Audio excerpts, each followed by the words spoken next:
Muito bem, então como nós estávamos falando a respeito do metanol, o que vai acontecer aqui? O metanol é um álcool primário. Ele tem 3 átomos de hidrogênio ligados ao carbono. E o oxigênio nascente vai oxidar esses hidrogênios. Então, vai entrar o primeiro aqui, ok? Nesse hidrogênio. Como a gente já falou, 2 hidroxilas no mesmo átomo de carbono formam um composto instável. Então, o que acontece? Uma hidroxila é eliminada junto com o hidrogênio da outra, formando uma molécula de água. Então, é eliminada em forma de água. E aí, nós temos a formação de um aldeído, ok? No entanto, olha só, nós ainda temos 2 hidrogênios aqui para serem oxidados. Então, o oxigênio nascente entra em um dos hidrogênios, ok? Formando um ácido carboxílico. No entanto, aqui ainda temos um átomo de hidrogênio para ser oxidado. Então, o oxigênio nascente entra aqui nesse átomo de hidrogênio. Quando você olha para essa molécula, olha só, nós formamos o que? H2CO3, formamos o ácido carbônico, que é um ácido instável, como você já sabe. Então, o que vai acontecer? Ele vai formar CO2 e água. Então, toda vez que nós temos a oxidação do metanol, o produto final é ácido carbônico. Ou melhor dizendo, não é o ácido carbônico, porque ele vai se decompor, tá? Então, o produto final do metanol vai ser CO2 e água, ok? Olha só. Como é que ocorre a oxidação de álcoois secundários? Então, olha só. Nós temos aí um álcool secundário, ele apresenta um átomo de hidrogênio ligado ao carbono da hidroxila. Então, esse hidrogênio aqui vai ser oxidado, ok? Como a gente já falou, o que vai acontecer? Se transforma num composto instável. E aí é eliminada uma molécula de água. Então, quando nós temos um álcool secundário, nós temos a formação de uma cetona, ok? Então, vai haver a formação de uma cetona aqui. Cetona e água. E no álcool terciário? O álcool terciário, como a gente pode perceber, não tem nenhum hidrogênio ligado ao carbono da hidroxila. Logo, não ocorre a reação, ok?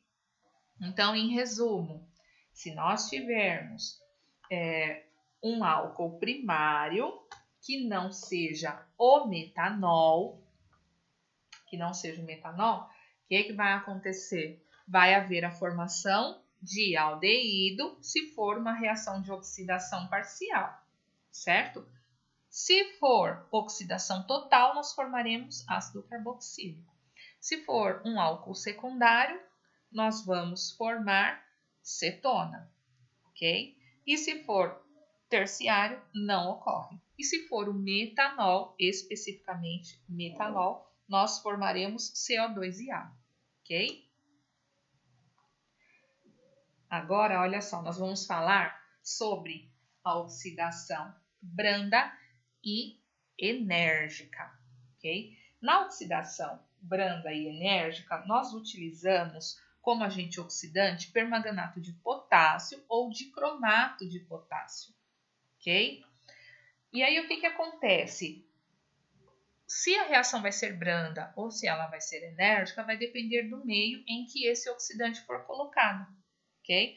Então, como é que eu percebo quando uma reação é enérgica, quando uma reação é branda? É o seguinte, quando o agente oxidante é colocado em meio ácido ou a quente, nós temos uma reação enérgica, ok? Se o agente oxidante for colocado em meio básico e a frio, nós temos uma oxidação branda, ok? E aí, o que vai acontecer? Na oxidação branda, não teremos a quebra da molécula, ok? Simplesmente nós vamos quebrar a ligação π e vai ser fornecida aí uma hidroxila para cada carbono da dupla ligação e nós vamos formar aí um diol, ok? Um glicol. tudo bem? Já na enérgica, o que vai acontecer?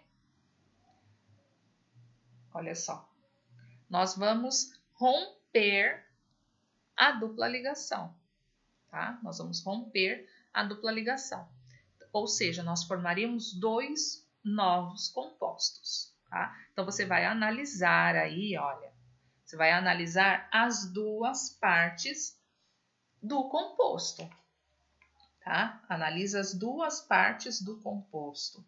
Então, o oxigênio nascente vai entrar nos carbonos da dupla ligação. Então, vai ser fornecido dupla O para cada carbono da dupla, certo? Então, vai ser fornecido dupla O para este e dupla O para este daqui. Se você observar, olha só, aqui essa cadeia é uma cadeia ramificada, certo? Se você tiver uma ramificação no carbono da dupla, você certamente vai formar cetona, ok? Agora, se não houver ramificação, você vai formar aldeído. Olha só o que aconteceu aqui, ó.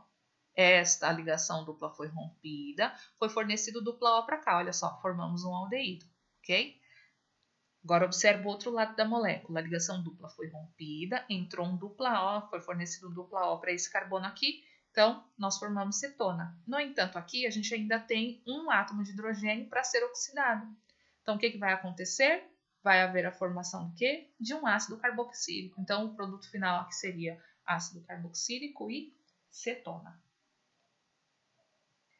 Na ozonólise, a reação é feita, o agente oxidante aí é o O3, ok? Então, na ozonólise, é o ozônio, o agente oxidante que nós temos aí. O que vai acontecer? De maneira bem simples, vai haver a quebra da molécula na dupla ligação, ok? E vai ser fornecido dupla O para cada carbono da dupla. Então, vai ser fornecido dupla O para cá, dupla O para cá, ok? E o terceiro oxigênio? O terceiro oxigênio, olha, vai se unir aqui com a molécula de água, que também faz parte do processo. Então, no final, nós teremos a formação da água oxigenada, ou peróxido de hidrogênio, ok? Então, observa a sua cadeia. Então, olha só, nós temos uma cadeia que é ramificada no carbono da dupla. Então, olha só, quando a gente rompe essa ligação dupla e eu forneço dupla O para esse carbono e dupla O para esse, eu consigo perceber que aqui nesse processo eu vou formar dois compostos cetônicos, ok? Vou formar duas cetonas, tá? Agora aqui, ó, aqui nós não temos ramificação em nenhum dos carbonos da dupla. Então, o que vai acontecer? Rompemos a dupla ligação. Fornecemos dupla O para este carbono, dupla O para este. O terceiro fica com a molécula de água formando peróxido, ok? Então, o que a gente vai ter? A gente vai formar aqui? Nós vamos formar aldeído, ok? Então, nós vamos formar dois aldeídos, tá?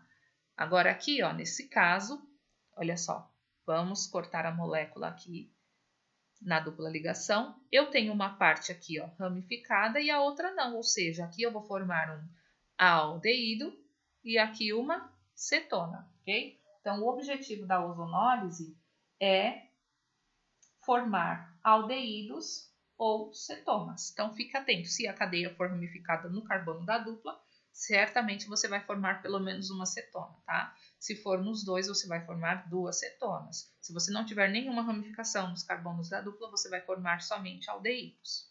Tudo bem? E aqui nós temos as reações de redução. Na reação de redução, o que acontece? A gente aumenta a quantidade de hidrogênio, ok? Aqui nós temos a hidrogenação catalítica, que a gente já viu em reações anteriores, ok? Então, olha só o que está acontecendo aqui, ó. Vai haver a entrada, né? Vai haver a quebra aí da dupla, né? E a entrada de hidrogênio. Então, entra hidrogênio, um hidrogênio aqui no oxigênio, outro hidrogênio aqui no carbono, ok? Então, de um etanal, por exemplo, nós temos aí a formação de um álcool, ok? De um álcool primário.